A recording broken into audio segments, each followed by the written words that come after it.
शाहिद साहब, इंतहाई अफसोसनाक और इंतहाई दिलसोज वाक़यात जो बलूचिस्तान में पेश आए और हम सब यकीनन इस पर बहुत गमज़दा भी हैं।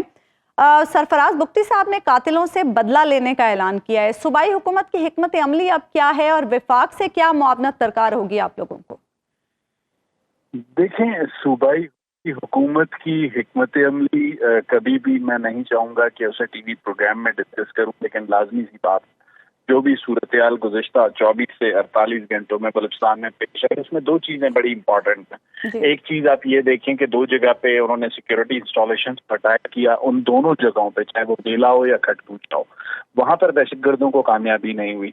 लेकिन जहाँ पे उन्होंने सॉफ्ट टारगेट मूसा खेल में, बोलान में और मकलात के इलाके में, जहाँ पर सिविलियंस को टारगेट करने की कोशिश की शनाख्त की बुनियाद पर, वहां पर उन्हें जरूर कामयाबी हुई। एक भारी नुकसान बोलान में जरूर सिक्योरिटी फोर्सेस को हुआ जब बोलान में दहशतगर्दों की जानिब से हाईवे को ब्लॉक किया गया, तो उसके बाद जो एफसी की पेट्रोलिंग टीम जो वहां पर पहुंच रही थी, उस पर एक एम्बुश किया गया, जिसके नतीजे में कैप्टन समेत 10 एफसी के एहलकार शहीद हुए। ये एक बड़ा नुकसान था। अदरवाइज जो दूसरा बड़ा नुकसान था वो मूसाखेल के इलाके में, जहां पर 23 लोगों को सिर्फ इस बात पर शनाख्त की बुनियाद पर कि वो पाकिस्तानी शहरी हैं, सिर्फ इस बुनियाद पर उन्हें कत्ल किया गया। अच्छा शाहिद, ये बताइएगा कि माजी में हमने देखा कि नेशनल एक्शन प्लान था, जब उस पर बार बार बात भी होती रहती है कि नेशनल एक्शन प्लान पर अमल किया जाए, तो उसमें बिलखुसूस बलूचिस्तान की इंसर्जेंसी का जिक्र मुख्तलिफ अंदाज में है और उसमें कहा गया कि इनके साथ बातचीत की जाएगी। तो अब भी क्या नेशनल एक्शन प्लान की वही शिक बरूए कार आएगी, बातचीत होगी, या फिर कोई काइनेटिक ऑपरेशन होगा?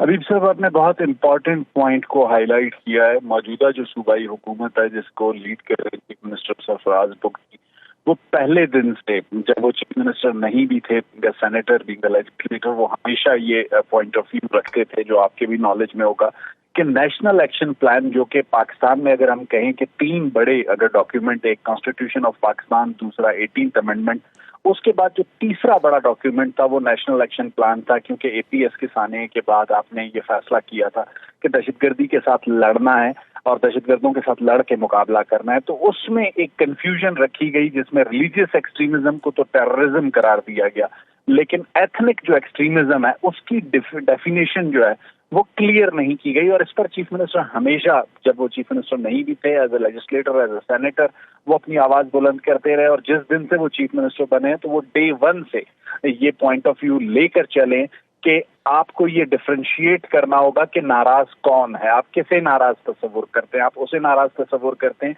जो रियासत से बुनियादी सहूलियात, सेहत, तालीम, नौकरी, रोड इंफ्रास्ट्रक्चर वो मांग रहा है, या वो नाराज है जो बंदूक उठा के जो है पाकिस्तान को तोड़ने की बात कर रहा है। तो इस सारी जो प्रैक्टिस थी गुज़िश्ता कुछ अरसे की, इस सारे पॉइंट ऑफ व्यू को 12 फेडरल गवर्नमेंट के सामने रखा, और आज एटलीस्ट कम से कम फेडरल गवर्नमेंट के लेवल पर ये क्लियरिटी आ चुकी है कि नाराज के होने की बुनियाद पर दहशतगर्दी की इजाजत नहीं दी जा सकती। आज नायब वजीर आज़म इसहाक डार साहब वो बात कर रहे हैं, आज वफाकी वजीर दाखिला मोहसिन नकवी वो बात करें।